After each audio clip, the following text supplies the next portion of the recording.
slaves anymore because we're not slaves. If you cannot control what you eat, then you cannot control what you feel. Eat your largest meals in the middle of the day, not the end of the day. What part the homeostasis plays, you're on your way to healing yourself. The homeostasis is the internal environment where your body is at its ultimate functionality for healing. Just keep in mind that everything that is happening to you is happening for you.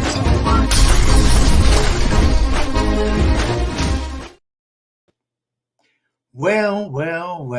Hey, it's great to see everybody, and good day, morning, evening, afternoon, and we're celebrating Black History Month. So congratulations to all of us for being here this morning to make this thing happen. This is going to be great. We're talking about those numbers, the numbers that we can start normalizing and keeping in mind that is super important to know our numbers. So we're going to discuss that. And guess what? Today, I'm going to, if you don't have any kind of connection with a doctor, I'm going to give you some names of some doctors that you can get in contact with that are absolutely wonderful. And they have a really, what I love about it, this is Black History Month. Well, these are some doctors that it's all about the Blackness. And when I say all about the Blackness is that they are very in tune with those things that are happening in the Black community. They have a Black consciousness, and I love that about each one of them. So before we get started, we got to make sure that we bring on my wonderful co-host. I don't know if I sound, does that sound cool? Yeah. Okay. All right. Sounds cool. It's just saying so much more than that, you know? Oh, well, thank you so much. Thank you so much. Happy Black History Month to you, Dr. Zari, and to everyone tuning in. Thank you so much. All right. Well, we're going to have a great one today, Kara. This is going to be beautiful. And I want to definitely thank everybody for their birthday wishes. My birthday just passed February the 5th. And thank you for taking time. I want to give a shout out to Nurse Cheryl Lee, Gentle Smart, and her beautiful husband, Eric Smart, for their beautiful rendition of Happy Birthday. It was so great. I keep that. I have one of the children like about 3 years ago or something like that. I still have it on. So thank you. And I just wanted to thank everybody for their attendance. Last week was just really marvelous. It was beautiful. And I want to thank the families, friends, and everybody that's, stopping by and making this show more powerful every week. How are you feeling, Carolyn? I'm feeling great. I'm feeling wonderful. And it's funny. I know I've heard you mention before, when you ask someone how they feel, they say, "Oh, I feel great. It's not raining anymore." But really, it's not raining anymore. So I'm happy about that. And I see here from Shanizi, she says, let's say, "Good morning, everyone. Happy Saturday, February 10th, 2024. And she says, "Finally, no rain." And you know what? I can understand, because that's how I feel. Shirley Gentle Smart, hello. She says, "Good morning. The sun is shining in Menifee." And that's absolutely beautiful. All right. So, yes, absolutely. And everyone tuning in, we are tuning in, or we are streaming on Facebook, YouTube, and Instagram. So please share the live out, share it out so we can have others be a part of the conversation. Because I know this one's going to be a great one. As Dr. Zari mentioned, we're doing life-saving healthy numbers. So I'm just ready for that. So that's really important. Absolutely. Thank you so much. Let's say hello to the wonderful people over here on Instagram. I think it's a little delay there. But I'll go ahead and just go ahead and keep it going from here. We have like the I want to say hello and good morning to the sweetest P has joined us. Thank you. Thank you for being here. Chantel in the house. Hey, Um, yeah. And yeah, thank you very Chantel. I know that energy in your husband is one that we can feel all through our shows because you two are a very magnificent example of what love and forming a union is all about. I love it. I want to say thank you for being here. To let's shout out to Saint Evenson 650. Thank you for being here. Miss One Hope. Miss One Hope is here. Thank you very much. I think Miss One Hope, are you out of New York? Is that the Hope that I'm thinking of, Hope Williams? If it is, let me know. I'm glad to see that you're here. We're celebrating Black History Month, and the wonderful Yolanda Rogers 7587, also known as Big Mama out of Detroit. Thank you for being here today, and thank you for all of your wonderful contributions that you've made over these couple of years that we've been going strong. Then we have Damaris Asalis. Thank you for being here. It's great to see you, and thank you for taking part of our wonderful presentation this morning. And we have the wonderful Megger Parrish is here. Thank you so much. Meditaga. Megger, you know what I'm talking about when we used to go. Yeah, anyway, you will. But anyway, Megger is here. Thank you so much for being here. Let's have some fun. Let's go and get into what we're here to talk about. So the numbers, let's kind of, make it clear what those numbers are. And these numbers that I'm talking about, they're actually some of the common health concerns that African Americans should monitor. And by knowing these numbers, we can help ourselves to in reducing some of the common diseases, the so-called common diseases that we have as African American people. Now, several of the health disparities exist between African American and white Americans, and we usually use that because it's a black-white issue there. Why is it that we're below par, and what are they doing to be above par? So the doctors are seeing diseases that you'd expect that would really occur in older people. And that's happening now in younger Black people. So we want to catch that right now and stop it right where it is. If you have children, if you have a family, we also want this to be spread to the family so that we would make better decisions when it comes to preventing heart disease or reducing the risk of these, also diabetes, stroke, and relatively most of the diseases that we hear of, we not only that we hear of, but the ones that especially are the leading diseases in the United States, guess who's leading that? African Americans. So that's one position that we don't want to lead in. Now, we lead in many other categories, but this is one category that we don't want to lead in, and that's disease, illness, and mortality. The number one disease that the first disease that I'll give you some information about the disease, and then later I'm going to give you some numbers so that you can stay in balance to help to prevent the contraction of these diseases. There we go. All right. Now, again, we'll start off with heart disease. Now, heart disease for the last over 100 years have led as far as the number one cause of death in America, and African Americans lead that list. Now, heart isn't just talking about bad fitness habits, or it's not talking about just being stressed out. It's not just talking just about not having the right nutrients.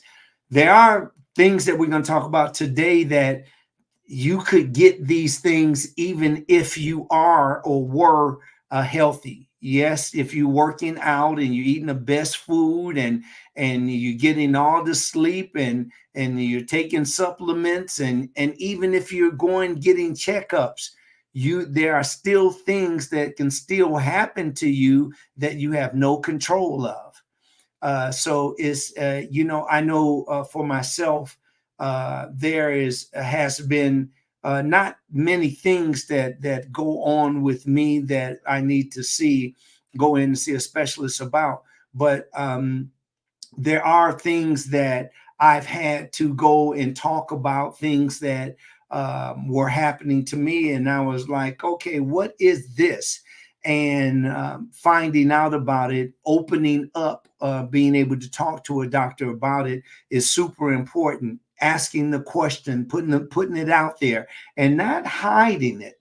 I know a lot of us hide it, especially Black men hide the disease because of this machismo, this macho thing. You got to throw that stuff away, because it's about living life and living your life as healthy as possible. Okay, so first of all, let's get that out. We know that there are diseases that we can get that we have nothing to do with, but these are diseases that, for instance, like menopause. Women can't do anything about menopause. And the same thing about an enlarged prostate in a man. Can't do anything about that. Those things come with the way that for now, we don't have too much to fight against that. But the best thing to do is to make sure that you're getting regular checkups. Make sure that you're eating foods with that are nutrient dense. Make sure that you're exercising. Make sure that you are in a healthy environment. That is, being around people that love you, respect you, and you're in a place where the stress is reduced to nil. You don't want to deal with stress, period. Okay. Now, we'll go to heart disease. Like in general, diseases of the heart are the number one killer of Americans.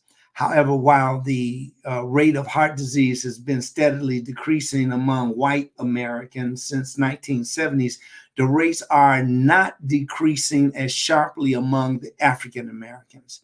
Now, the data tells us that the issue that more African Americans have heart disease, but this group's chances of surviving the cardiovascular event aren't as high as the other populations.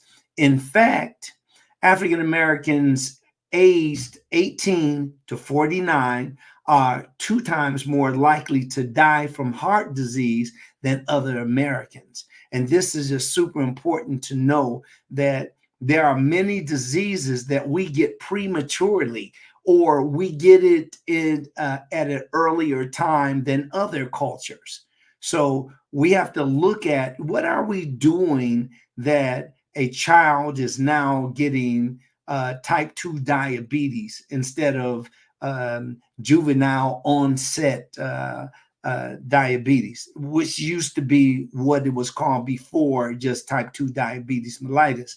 Now, we can start early and be proactive to take care of ourselves, or we can wait and then we can be reactive and be at the mercy of whomever is there to treat us. And that's what you don't want to be, in that position where it's like, I got to go here, I got to do this, I must do this, I must do that, because you'll be in a desperate situation. And when we make decisions when we're desperate, when you make decisions out of desperation, you are more likely to make the wrong decision. Okay, so there's the Affordable or the Affordable Care Act. You probably heard this more and more about this since it's also called the Obama health care. But the Affordable Care Act, which was passed by the Congress in 2010, expanded access to health care insurance for all Americans. So you do have it out there for those of you that don't have any type of insurance. You check with your doctor, check with even a urgent care center in your neighborhood, or in somebody else's neighborhood, if you can get the attention that you need to find out how can you get some coverage.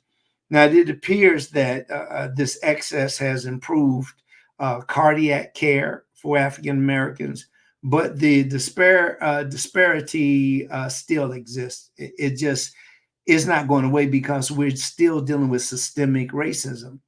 And if you're getting comfortable, you're to the point. And I'm talking to Black folks now. If you're getting comfortable because you feel that everything is at the point where you can put your guard down, not be aware, not be healthy, not understand the systematic racism and systemic racism that we face on a daily basis, then you're fooling yourself. So we want to, first of all, wake up. Let's go ahead and look at this in a whole different, wake up and look at it as one that has a Black consciousness should look at it, so that we will remain aware.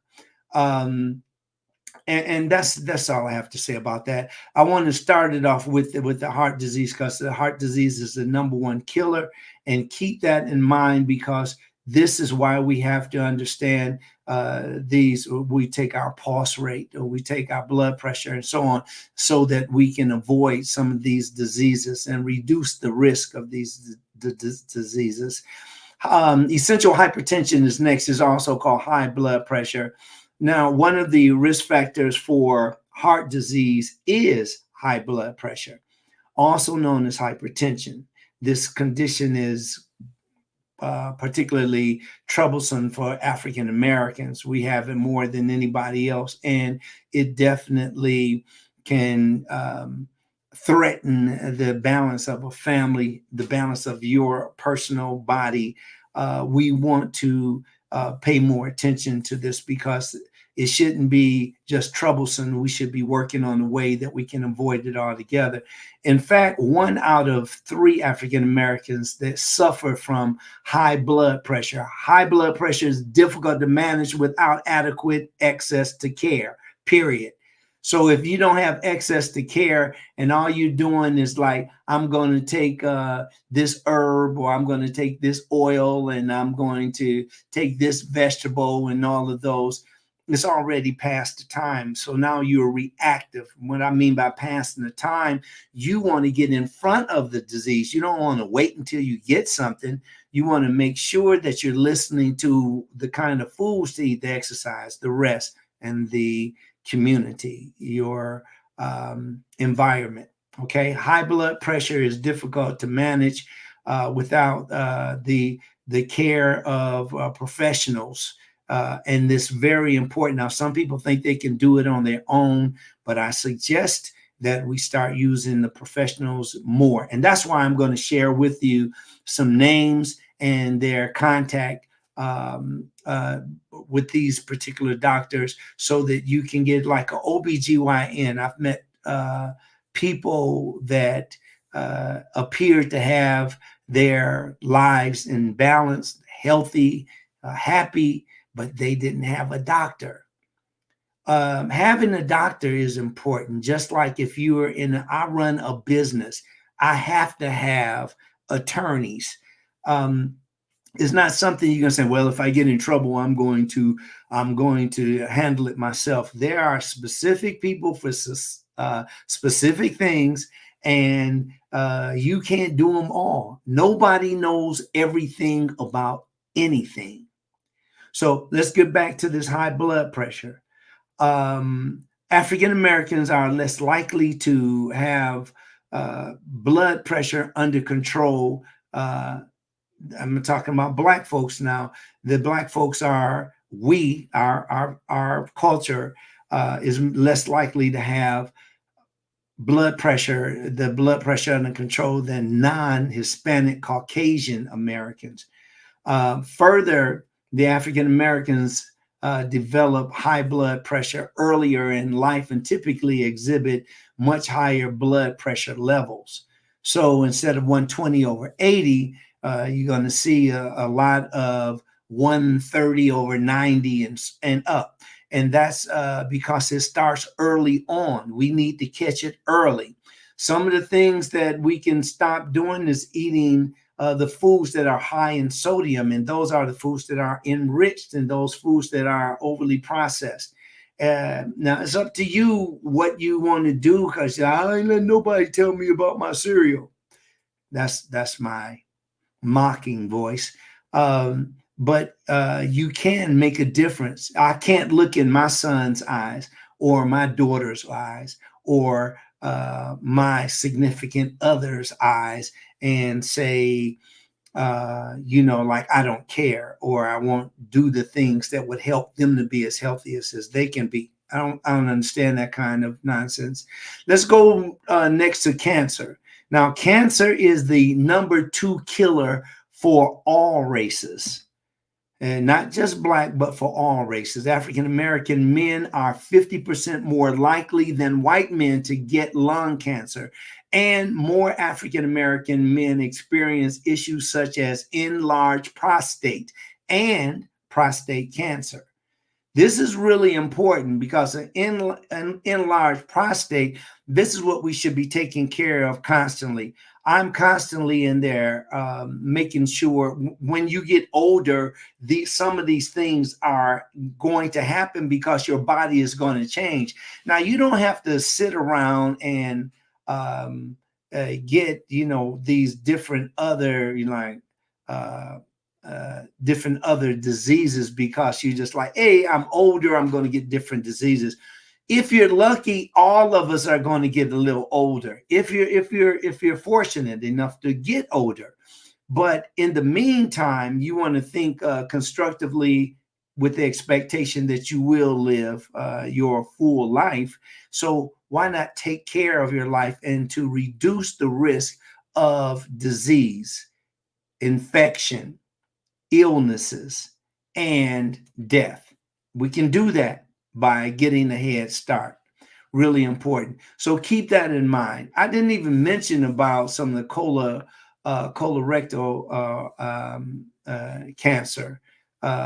We have different. The colorectal cancer is as bad as all of them. There's no nice cancer. That's just oxymoron. All cancer is dangerous, and it leads in the world is still the #1 killer. Now, when we look at most cancers, they're connected. Many of them are connected with what we're eating and what we're not eating. So I'm going to go over a couple of those things today so that we'll make better choices. Now, I know the food situation can be very difficult because, like, when people are talking about eating a certain way, they are very, very attached to the food. There's the emotional thing that's hard to get them to make some changes. But we're going to talk more about that next week, because we'll be talking about the way that vegans eat and are they really beneficial. But for today, just know that when you're eating food with nutrients, food that have the components of a healthy choice, then that's the choice that you want to make. Now, there are foods too that you want to eat that are just delicious when you go on an outing, people, on the grill and all. I understand all that, but even there, this is a good time for you to choose a healthier food to eat.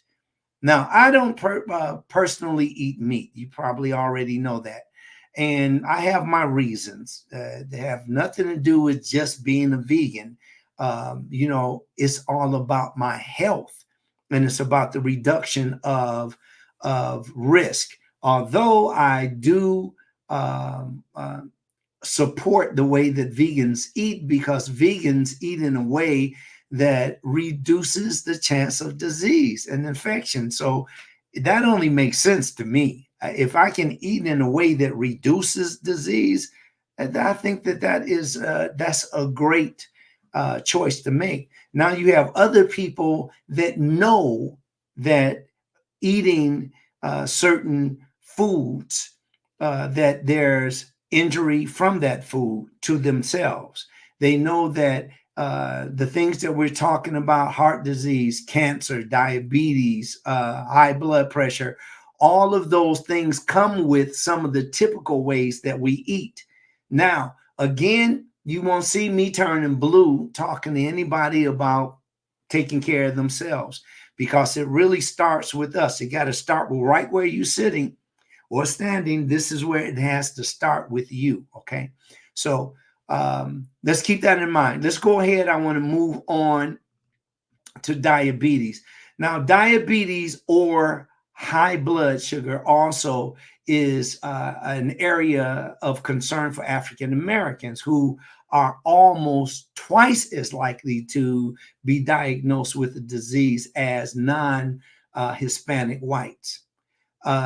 Additionally, African Americans are more likely to suffer complications from diabetes, such as end-stage renal disease and lower extremity amputations. Now, amputations, most amputations in America comes from what? Excessive sugar in the blood. So that excess sugar can give us myopathies as well as neuropathies in our hands and our feet. And they can actually destroy our circulatory system. It becomes very dangerous when we're not aware of the dosage of sugar that we're using, or the complex carbohydrates that break down to sugar. For instance, spaghetti, noodles, penne, so forth. Those are some of the things that you want to be concerned with. Now, I love the vegan or non-meat meatball. But even that is just once in a while. It's not something that you eat on a daily basis, because if you overdo anything, it can become a nemesis, and you don't want food to be something that is that you need to avoid in a way of being, fear of it, or that it will do something that will be deleterious to yourself. The next thing, that was the diabetes, and I'm specifically talking about type 2 diabetes, although Black folks do have type 1 diabetes, but I was talking about this in general. Diabetes or hyperglycemia, also known as high blood sugar, is a huge concern in the Black community. Next, stroke. Stroke is a vascular disease. Now, stroke, those that affect your arteries and your veins, also disproportionately affect African Americans. Stroke impacts African Americans more than any other racial group. And at a younger age, as I was saying earlier, early on, you can get these diseases early on and not know anything about it. If you're living in a home that your parents or the people there aren't getting checkups, you take the first step, find out about it, or team up with somebody in that environment and say, we need to go and check ourselves out. I want to see what kind of condition my blood is in. I want to see what condition my lungs are in. I want to see what condition my intestines or my digestive system is in. I want to see what my nerves are doing, my heart, my brain. All these years going year after year and not taking care of yourself. And I'm also talking to you doctors out there, and I'm talking to other healthcare professionals, nurses, nurse practitioners, so forth. You should not take your health for granted, because just because we are in the medical field doesn't mean that we're exempt from the diseases. Remember, there are diseases that are existential. You didn't have anything to do with menopause, but you got it. And if you got it, now you got to work on how do you manage it. The fellas, you know, you got enlarged prostate. You got it. There's something that you can help, but now what are you going to do about it? Now you got to get checked out. If you're still messing around and you got blood in your stool, or you're urinating blood, or there's something that is odd about what is going on with you when you are physically doing something, or interruption of sleep and breathing or nerves, we need to check that stuff out. You should check it out right away, because it can be worsened by you not checking it out. I'm going to do a few more and then I'm going to stop before we're at the halfway point. As a matter of fact, let me go ahead and bring Carolyn up so we can do a halfway point check here, and then we'll continue after this. Carolyn? Absolutely. And thank you so much, Dr. Zarif. Just really great information that you've mentioned so far. I just wanted to say, for anyone that's just joining us, we are streaming live on Facebook, YouTube, and Instagram. The topic for today is life-saving healthy numbers. If you have not already, please subscribe to the YouTube channel. The YouTube channel is Dr. Farid Zarif. And if you haven't, please share the live so we can have others be a part of the conversation. As Dr. Zarif mentioned, we are at that halfway mark. So we're almost there, but let's bring some more people in so they can be a part of the conversation. Just really great information. If you have any questions, you can drop them in the chat. We would love to hear what's on your mind. So with that being said, Dr. Zarif, back to you. Beautiful. Would you do me a favor? Let's say hello to the people on Instagram and the folks that are here on live with us on YouTube and Facebook. Absolutely. Saying hello to Sophia Jackson. Hello. Dr. I think I messed it up last time, so I want to make sure I get it right. Dr. Cher Stephens. Hello to you. Hey, Yolanda Rogers. Great to see you. Ron OJ, thank you so much for joining us. Miss J, again, thank you all so much for joining us today here on The Mind of Nature, hosted by Dr. Zarif, the nutritionist. Dr. Zarif, back to you. Fantastic. I want to go over here to say hello to the people that are there on Instagram. And again, Sweet Pea, the wonderful Chantel is here. Thank you very much for being here. Mega Parish, Damaris Asali _Asali's is here. Thank you for being here. Sky Aim Productions in the house. I want to say hello and a big hug to Yolanda Rogers. Yolanda, whoa, we coming up on another year that we've been in each other's lives, huh? We've known each other ever since we've been kids. And Yolanda thank you very much for being here. Yolanda is in Detroit, or she may not be. She always moving around. She's in Dearborn.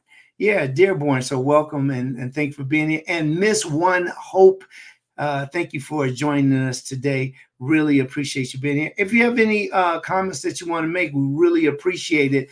I particularly love those little hearts, so it lets us know that we're doing a good job. So thank you very much, everybody. Really appreciate it. I wanted to add to what I was talking about earlier about the stroke being a vascular disease. While the reasons for this disparity aren't clear when it comes to the difference between Caucasians and African Americans being more affected by stroke, when it comes to our arteries and our veins. the risk factors for stroke, they include high blood pressure, diabetes, sickle cell anemia, smoking, and obesity. And yes, smoking is still a thing. Out of all the billions of dollars of really pushing the anti-smoking campaign, is still a thing, meaning that people are still addicted to it. People are still smoking. And it is, I think it just those people that once you understand, once it affects you, that's when people wake up. But sometimes when you get addicted, look at Sammy Davis Jr. smoked, and he knew he had cancer, but he smoked until he died, all the way up until his death. And he left these videos that were left to the public that said, by the time you see this film, I'll be dead, because smoking from the cancer, from cancer. And having cancer is a horrible disease. And those people that are vaping and you're smoking cigarettes, and even if you're smoking ganja, you're smoking weed, you should be more up on how smoke affects you. And if you could see how your body, especially the vascular system, reacts to smoke. And I'm talking about any smoke. It can be incense smoke. It can be, like people burn the leaves in their yard. I don't know if they still do that, but even if it is still, the smoke is there, they're still not healthy for you. I want to move on to PAD because PAD is something that is also very prevalent in the Black community. And PAD stands for peripheral artery disease. And it's a condition that develops when your arteries become clogged with fatty deposits that can limit circulation. And you will find this in many people that have this PAD or peripheral artery disease, especially around the ankles. When it's swollen, have that, it'll look like, in some cases, you have the elephantitis, but your legs and your feet can look normal, and you can still be asymptomatic. You don't have to show, or it doesn't have to be displayed. But in the meanwhile, you are being affected by this disease. It develops when the arteries become clogged with, again, fatty deposits. And guess where that fatty deposit comes from? Is directly connected to the things that we eat. We're not just producing fat and then, the fat doesn't work like an autoimmune disease. It's what we're eating is directly with what we're eating.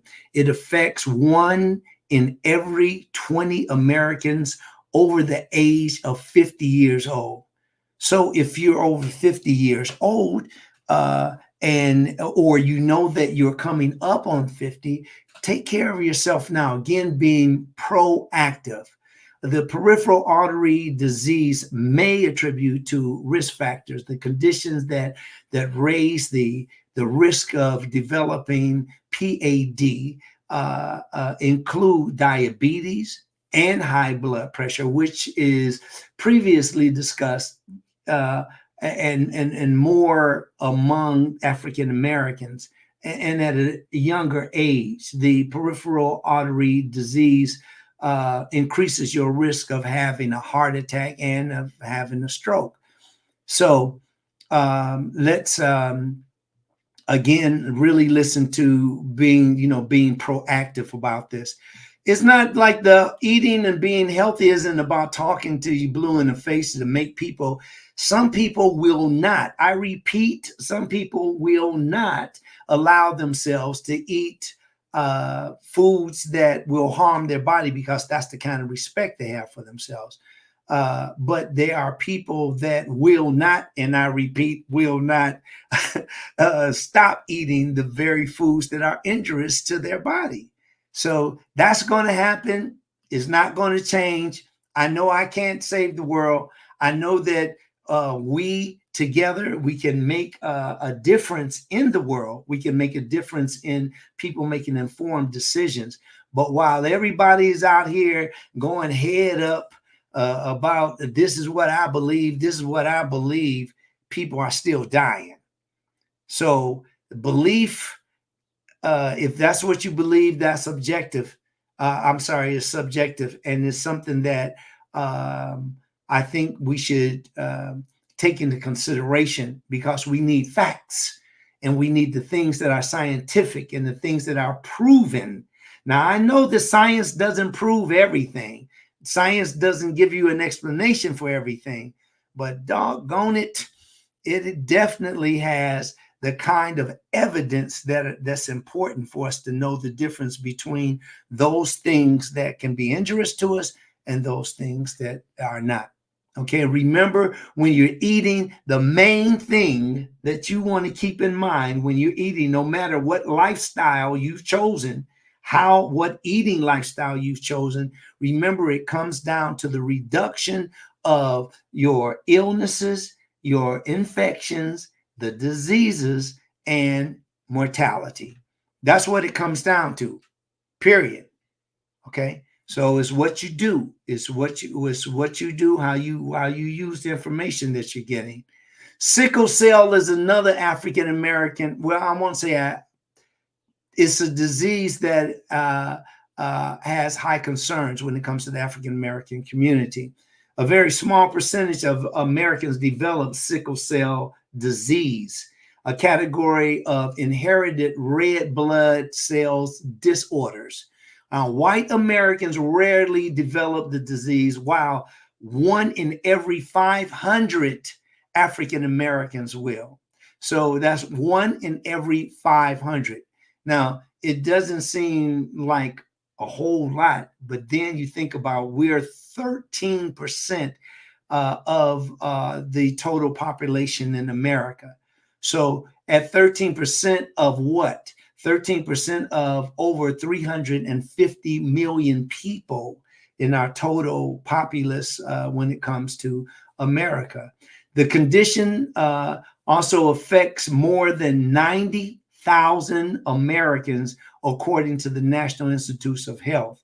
When healthy, round red blood cells travel from or through small blood vessels to carry oxygen throughout the body, this is what is being interrupted if you do not have that full or the healthy red blood cells.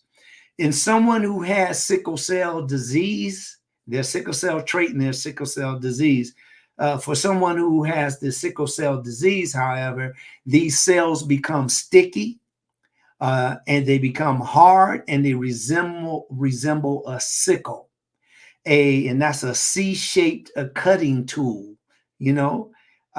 Sickle cells die earlier than healthy cells, creating a constant shortage of red blood cells. Now, the shortage of red blood cells is called anemia, and you've heard of sickle cell anemia.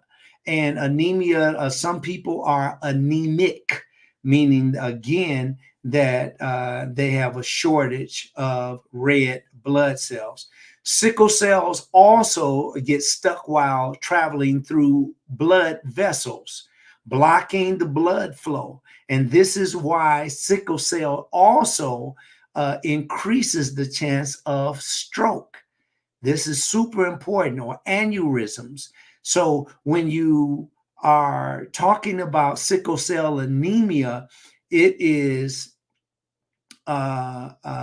important to know that it can cause weakness, it can cause pain, and other serious issues such as infection, kidney disease, stroke, or acute chest syndrome, which is a life-threatening condition, and it also causes fever. It causes fever, it causes chest pain, it causes breathing difficulties. And you've heard of these different breathing, different lower respiratory problems that especially people had during the pandemic and people have right now. It's very important that you get to a specialist to help you with that, so that you'll take the right steps. In fact, sickle cell disease can shorten your life expectancy by as much as 30 years. So you might not be very popular, but it is very deadly when a person has it. Now, people do live with it, but in many cases, remember that it can cause these particular problems that I just shared with you. And the only cure for sickle cell disease is a bone marrow or a stem cell transplant, which collects the healthy red blood cells from one patient and it transfers them to a person with sickle cell disease. These healthy stem cells cause the blood marrow to create new healthy cells. However, these transplants they're painful, they're expensive, and they're very risky, and they can have serious side effects. More funding and research needs to be done, of course, but unfortunately, not a lot of state and federal resources are dedicated to researching this disease. And we should, as Black people, being that Black people, this is like a Black person's disease or a Black cultural disease. Okay, so let's there are other things like that you would other diseases like an autoimmune disease. Now, the autoimmune diseases are different than the diseases that I just read off. Now, the autoimmune disease result when the immune system is overactive. You have an overactive immune system causing it to attack and damage your body's own tissues. Now, normally your immune system creates proteins called antibodies that work to protect you against harmful substances such as the viruses, cancer cells, and toxins. But with the autoimmune disorders, your immune system can't tell the difference between the invaders and the healthy cells.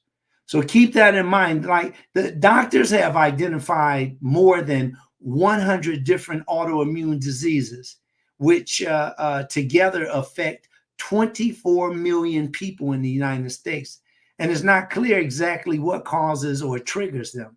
Treatment usually focuses on reducing immune system activity, but the human body still has it. You can slow it down, you can manage it, but for now, the cure is very rare. Some of the autoimmune diseases, just in case you don't know, one is rheumatoid arthritis, systemic lupus. You have the inflammatory bowel disease, Crohn's disease, multiple sclerosis, type 1 diabetes, the Guillain-Barré syndrome, chronic inflammatory demyelinating polyneuropathy disease, cirrhosis, Graves' disease, Hashimoto's thyroiditis disease. Then you have myasthenia gravis, which my mentor has. Is a rare disease. Nevertheless, the antibodies bind to your nerves and it makes them unable to stimulate your muscles properly. And the main symptoms is weakness that gets worse with activity. And this is real bad because it's like when you work out, once you get myasthenia gravis, the more you work out, the weaker you become. Instead of a healthy body, when you work out, the healthier you can become. So this is very, very difficult. I worked with him with this. He was told, I'll bring him on and let him tell you his story. You'll see that But the good thing is he's still alive, and of course that has a lot to do with the decisions that he's been making as an individual to be healthy. Scleroderma is another one, also known as systemic sclerosis. This chronic connective disease, it causes inflammation in the skin and other places. Scleroderma is usually referring to the hardening of the skin. It becomes very, very hard, and it causes inflammation in the skin. And so this is something that we should also be looking at, because as a result of the inflammation, your body makes too much collagen. This leads to visible hardening of the skin and damage to your blood vessels and your organs, such as your heart, your lungs, and your kidneys. And there is no cure for this. I don't care what kind of lotions you put on and how much aloe vera gel you may put on. There's no cure for it now. Perhaps maybe in the future. But the treatment aims to relieve the symptoms and to stop the disease from getting worse. And that's what we can really work on now. Vasculitis is another autoimmune disease that attacks and damages the blood vessels. You can hear it right in the name, vasculitis, and it's vascular. Litis, or the itis, is always referring to inflammation or infection. Let's go ahead with some of the things now that you can use, and we'll get these out real fast. Some of the normal numbers that you should know. Now, you can write these things down. You can write these things down, because if you have different diseases, like if you have lupus erythematosus, for instance, or you have like scleroderma or systemic sclerosis, you can better it by managing it. Some of the things you won't be able to, if you're autoimmune diseases, many of these diseases have not found a cure. So you need to know ways that you can normalize your life as much as possible. One of the numbers that I want you to keep would go into is when you are getting I'm going to pass all of this up, because I think some people will get like different readings, especially when you go into your heart.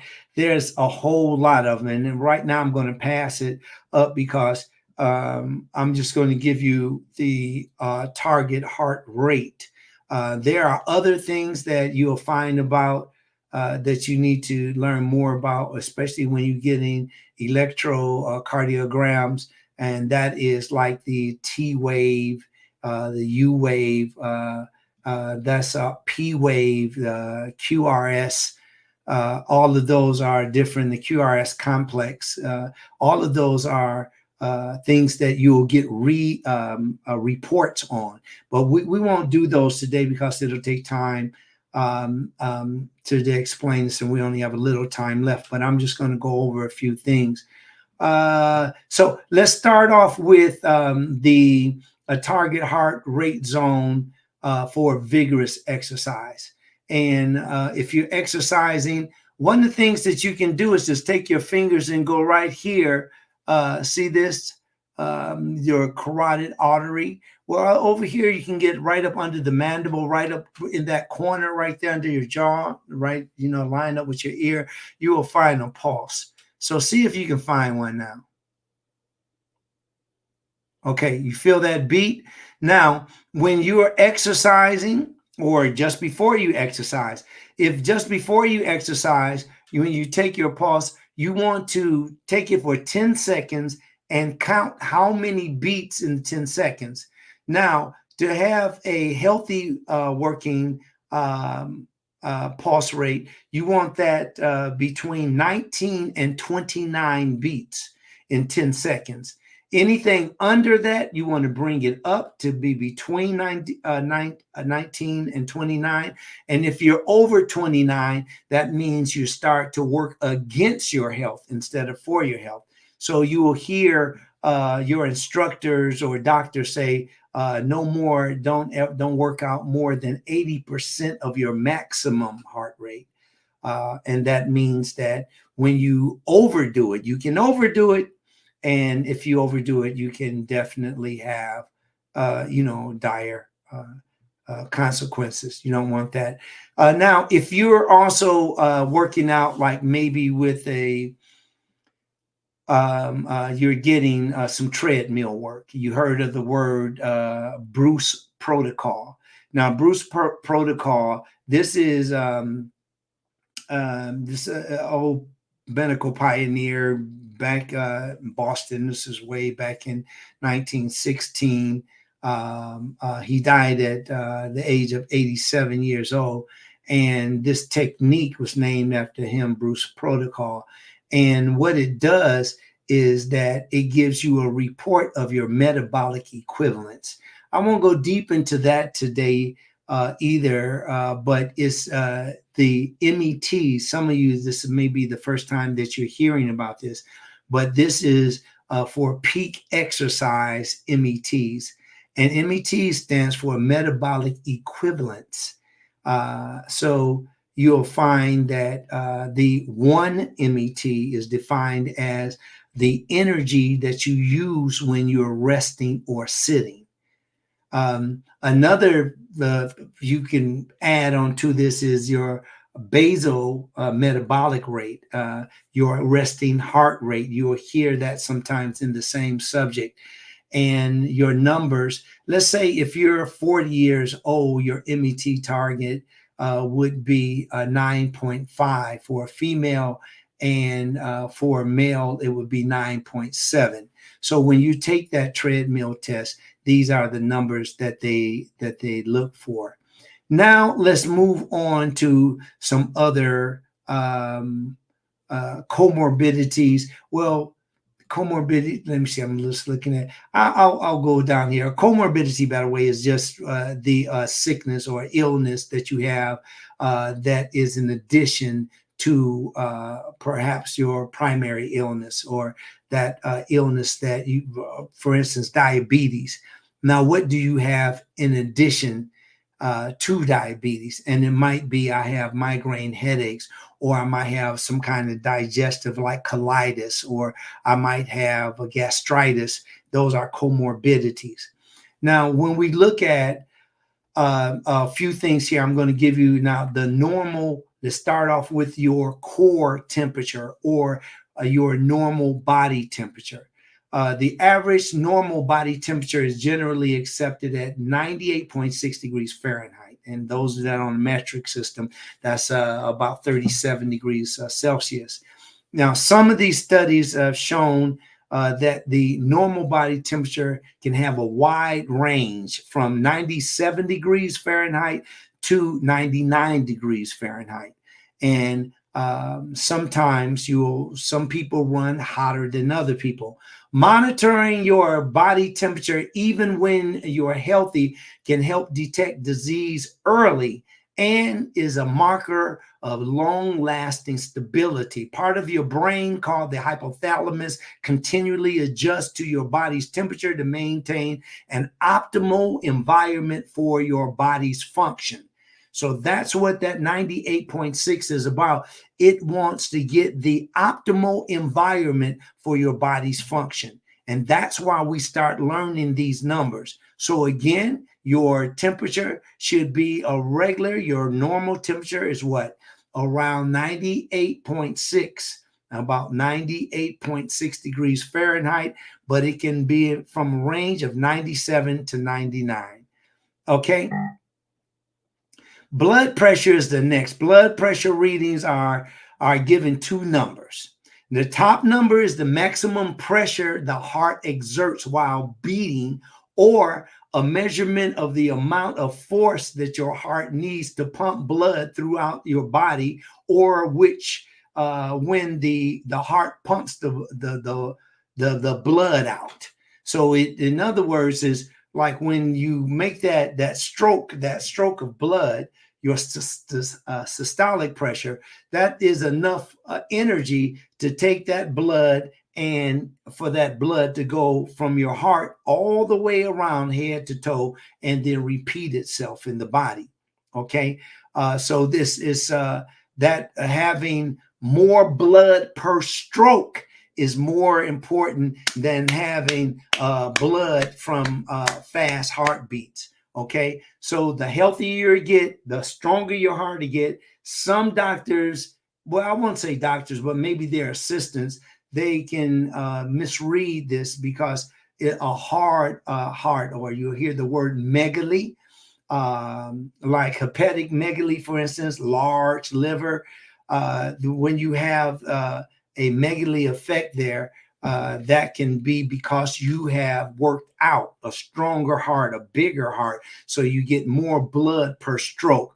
When you got the little put, and it's not giving you the kind of force per stroke, then you should exercise more to help build that up. That's the best way to do that. And you can do it by low impact walking. You don't need to be super duper woman, the super duper man.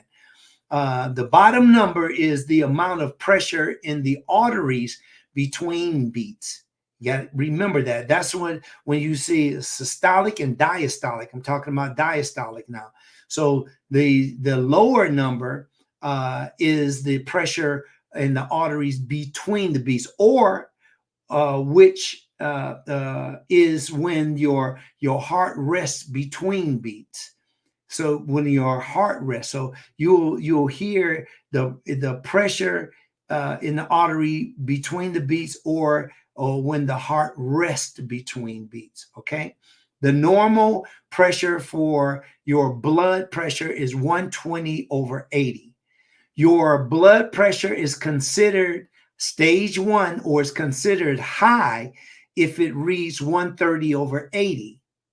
Now it's considered as stage 2 high blood pressure if it's 140/90 or higher. If your blood pressure reading of 180/110 or higher, you need to just see the doctor at once. I mean, as simple as that. You need to go to the emergency and find out what is going on. 180/110 shouldn't be something, I think I drink some tea and relax. No, it's time for you. That's an emergency. Okay. Everybody got that? You want to do a couple of more? Yeah. Okay, good. Here I go. Let's go ahead and go with pulse. The pulse should be between. Now, the pulse, if we're talking about your heart rate, and the pulse can also be what or when you're taking your blood pressure, you'll also see the pulse. Pulse is connected, blood pressure is connected with your heart also.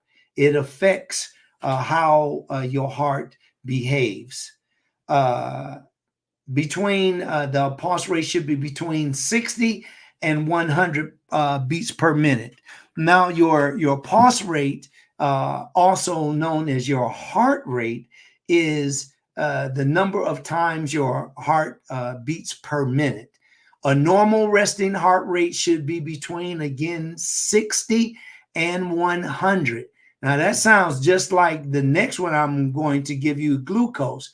Now, the glucose should be between, I tell my patients 60 and 100, but some doctors go by 70 and 100. So I want the sugar to be as low as possible, because sugar can be very dangerous.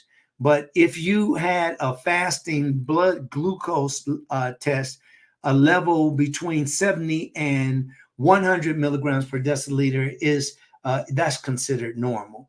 If you had a random blood glucose blood test, a normal result depends on when you last ate. Now, most of the time, your glucose level will be about 125 milligrams per deciliter or lower.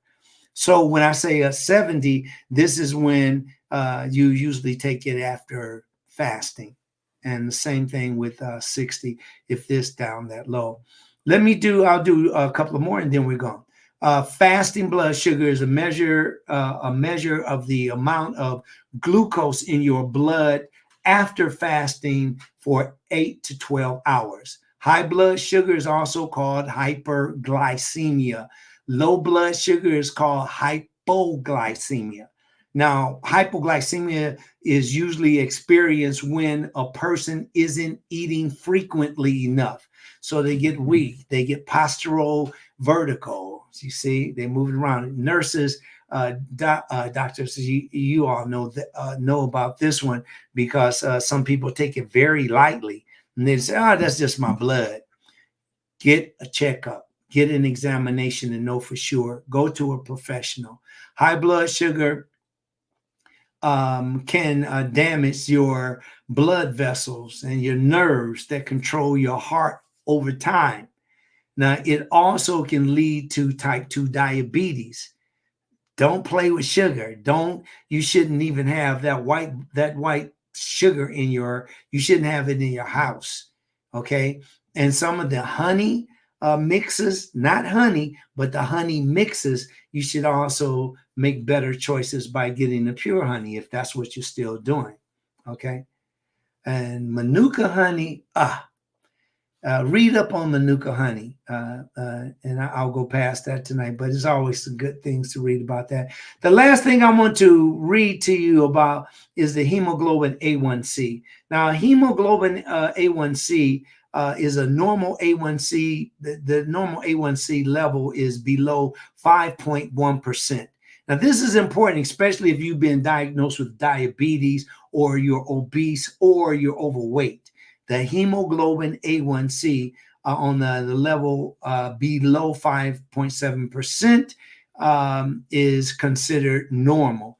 A level of 5.7% to 6.4% indicates pre-diabetes. Now, I'm happy to say the last time I reported to you my hemoglobin A1C was 5.7. And now my hemoglobin A1C is 4.3. So I've made a difference. What did I do? I stopped eating so many foods, without even thinking about how much sugar I was taking in, how much those kind of foods that the sugar the food would be broken down and turned into sugar. Okay. All right, let's go. So between 5.7% and 6.4% indicates pre-diabetes. A level of 6.5% or more indicates diabetes. Now, within 5.7% to 6.4% pre-diabetes range, the higher your A1C, the greater risk of developing type 2 diabetes. Okay, so keep that in mind. I'm going to dare this one. I got to do this, especially Black women and brown women, women of color, especially have this question, and there is the body mass index for people of color. Now, the body mass index will not be a good measurement for, or a good process for Black folks, because we're built differently. Especially I use African-American women because of the small waist, big butt, big thighs, not so large in the breast for, and I'm just speaking in general, but a lot of times a woman can be voluptuous, curvaceous, and not be sick at all.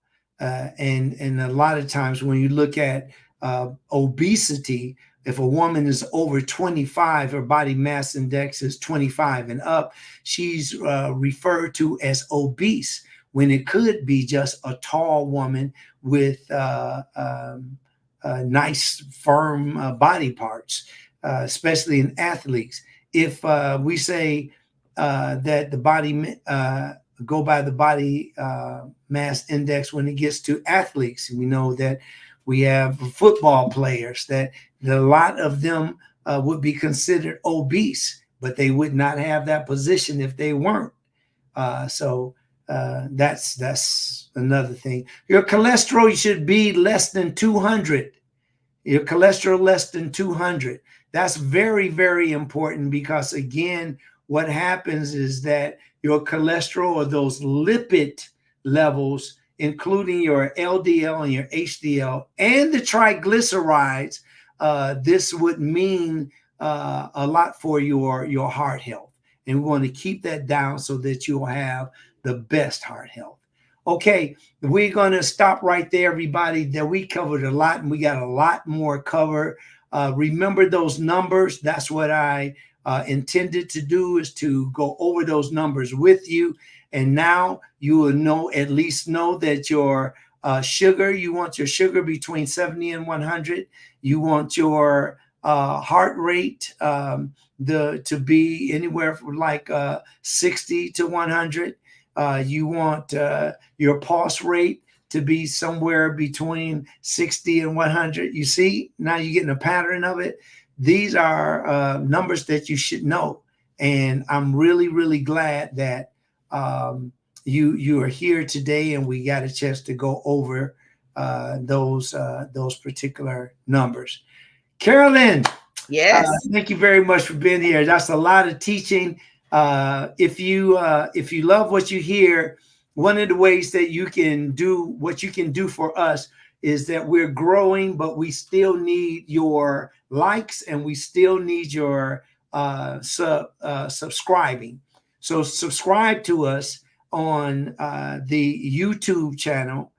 Make sure that you go on there. It's Dr. Farid Zarif. We want to get these numbers up. We can make history together. The stuff that we're talking about is excellent for you. It helps you to feel better. Some of you have already lost weight. I just got a call yesterday. One of my patients thanking me. He's lost over 40 pounds in less than 3 months. Wow. 40 pounds in less than 3 months. And I'm just so, and we did it in a safe way. We'll talk about that later, but bariatric, that's what that means. That is my specialty. I deal with people that are overweight and people that are obese, and it works. And I'm not talking about some way that's hard to understand, or the concept is very difficult to break down. But anyway, thank you very much, Carolyn Gento, again, for being here. That it makes it, can't do it without you. And Carolyn, you can go ahead. I'll surrender the talking. Well, I did want to just go ahead and highlight some comments that were made while you were doing your presentation from Miss J. And she says, fresh, healthy food tastes so much better anyway. For me, it is also more filling. When I eat overly processed food, I'm still starving. So, I just wanted to point that out here. And then Ron OJ says, I never drink, never smoke, never did drugs. He's eating the wrong foods. I don't eat like that anymore. So what's good now that it's, I'm sorry, doesn't eat like that anymore. So what's good now? Is it too late to begin eating properly? At my age? Yes. Yeah. Well, you know what? One of the things that I love this question, and thank you very much, Miss J. Yes, you're right. Let the food be your medicine. It is.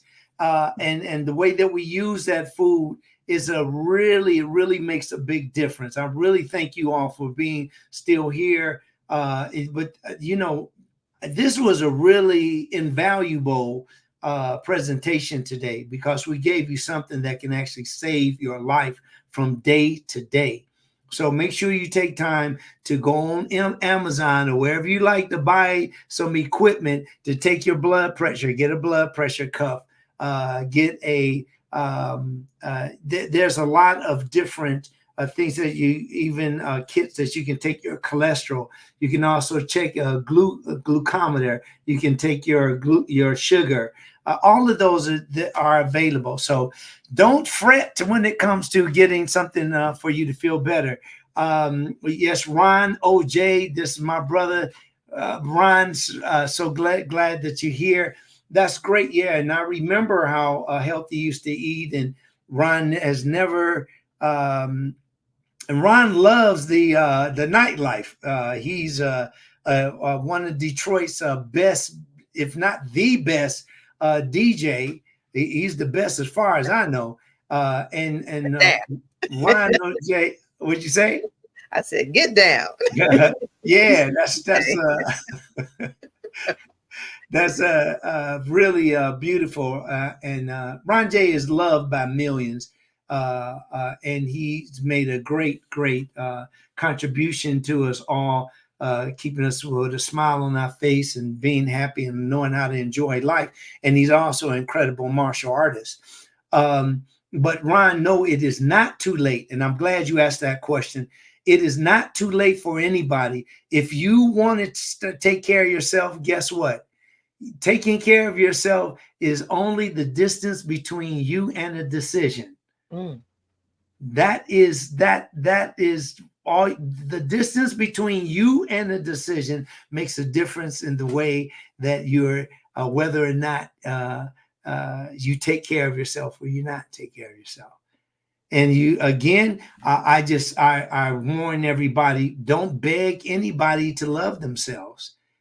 All you're doing is enabling them, because they'll take that crybaby ass story to somebody else, and then they'll do the same thing over and over and over. And that kind of stuff you can do. Like Ron is just sharing with us some really great information. I love that question, Ron. That's, because some people say, is it too late? I'm 60 years old. I can't, no, it's not. It's like I'm over 50 years old and I have a ball. First of all, I don't lead my life by age. I don't lead my life by age, because if I went to a child and said, how old are you? I'm over 50 years. Over 50? God, you're almost dead. Because people see life differently. But the way that I see it is that the more opportunities, I have way less headaches. I have more and more energy. I got way less trips. The stuff I used to do is like, it's not even thinkable now. Those things that you do to uplift yourself. So Ron OJ, keep up the good work. And Miss J, keep up the good work. Keep passing those beautiful messages on to people. Chantel Heath is in the house. Now, Chantel is like, this lady is incredible. She's a professional choreographer. She's traveled the world. She continues to teach in our communities. But when she teaches, she's not only teaching dance, she's also talking about the nutrition that goes along with it. She herself is a fine example of eating healthy food, being a great mother, being a great teacher. And I'm just so proud to, after 40 something years now, I guess, and this time goes by so fast, but I've known Chantel since she's been a baby, and I'm just really, really glad that this stuff we're using it and it works. We got the wonderful Cecilia Lumpkin here. She said, which device is best or more accurate to take your pressure? The pressure cuff is the best. The pressure cuff, not the old-fashioned one with the pump on it. Get the one that is just automatic. It's just shh, and then it goes down. The air is let out slowly, and it's over. That's the digital one, correct? Is that the digital one? Yes, the digital one is more accurate. Yep. So there you go with that. Go ahead. I'm sorry. There is one more question from Dr. Cher Steffens. Difference in hemoglobin A1C and hemoglobin. Yeah, the A1C is actually the test. The hemoglobin is actually the blood. So the hemoglobin is the red blood cells. The A1C is the test that's taken over 3 months. So that's hemoglobin A1C. And that just simply means that that particular test is going to be a calculation of 90 days of how much sugar was in the blood. It averages out how much sugar is in the blood over 90 days. And again, hemoglobin itself is the blood, the red blood cells. Like, remember when you have low hemoglobin, you have what? Anybody? Anemia, remember? So Right. yeah. So, when we're talking about this, the more we talk, everybody keep coming, because the more you talk about it, you will start hearing the language and you get used to it. And once you get used to it, you're like, wow, yeah, I know what anemia is. Oh man, erythematosus. Okay, yeah, that's lupus erythematosus. Oh, I got it. I can say it. Sternocleidomastoid. It's just amount of taking time, being around it, getting used to it, and you too can be a pro. You can be a pro. There's a brother that I forgot his name now. We got it out here, but I was just thinking about one of the brothers, a black man that was a doctor, but he didn't get a degree. And it was way back, I believe it was in 1916. And he learned, each one of his owners, the white doctors, way back in, I don't want to say in the day, because it's definitely not in days that anybody proud of, but long in our history, it shows that white doctors, like other rich people or people with that amassed a lot of money, had slaves, and the slaves were their assistants, and the assistants worked, and a lot of them knew how to do the same procedures as the doctors were doing, because the doctors would show them. So many of the doctors from the past that are black doctors and called doctors, they a lot of them don't have the degrees or the licensure, but they have the knowledge. And a lot of those doctors have passed today, but you will get the idea why so many people love some of the things that Big Mama used to do out in the field, or Big Daddies. Usually Big Mama did the most herbal work. So that's how we got that. And some of the first black doctors were incredible, and they learned not by going through a university. They learned by observing and working with these doctors. Some of the things that you can also add to your food, and I always want to feature these, are some of the teas, and that's chamomile, peppermint, rose hips, rooibos tea, ginger tea, cinnamon, lemongrass tea, tulsi. Now, tulsi is the same thing as holy basil, a rosemary tea, olive leaf tea. These are, I can go on and on, but these are teas that you can take to make your day healthier. This has been too great. This has been so wonderful, Carolyn. Yes, it has, and I just hear you, wanting to go on, because you're just always wanting to pour out and give information and knowledge, and it's just so really appreciated. Thank you so much. Thank you. Absolutely. Thank you. And thanks to you for your support and ongoing your research and being here and making it happen. Everybody, I want to reiterate, we are no stronger, no better than you are. We need your support. So please leave comments. Take out today, if you don't mind, just write the comments. Like we have Dr. Cher Stephan, and we have Miss J, Chantel Heath, and we have Sophia Jackson, and we have Chinese is here in Ndukwe. We have Cheryl Lee Gentle Smart. All of you beautiful people here today. It makes a difference. And when people come back and they read this, it's going to be different. Oh, it's Cheryl, Dr. Stephan, this says the numbers given in hemoglobin appear low. I look forward to continuing the discussion. Thanks for the exchange of knowledge. Yeah, it's supposed to be low. 5 lower than 5.7, that is. Yeah, and then the It used to be even higher than that in the fives, like 5.6, but it's reduced over time. So yeah, get more into the A1C, your hemoglobin A1C, to find out more information about you, the most important person in the world. Thank you very much, wonderful Care. And I want to say hello to my wonderful and some of my favorite people, and that's Mr. and Mrs. Gentle. I wanted to say hello to you, and we want to say hello to Eric 1 and Eric 2, and and all the family, my daughters.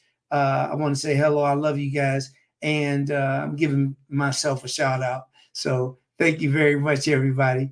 Yes, giving all the love and giving all the love and showing all the love. I got so much I can't run out on this love week coming up. That's right. That's right. Valentine's Day. And happy Black History Day, everybody. And thank you for being here. Black History Month, that is. And just like it's my birthday month, thank you for holding on. And Carolyn, you want to go ahead and take us out? Absolutely. And thank you. I see you, James Norman. Thank you so much for being here. Thank you all so much for joining us today. As mentioned, as always, in the Mind of Nature, our mission is to bring awareness, listen to your feedback.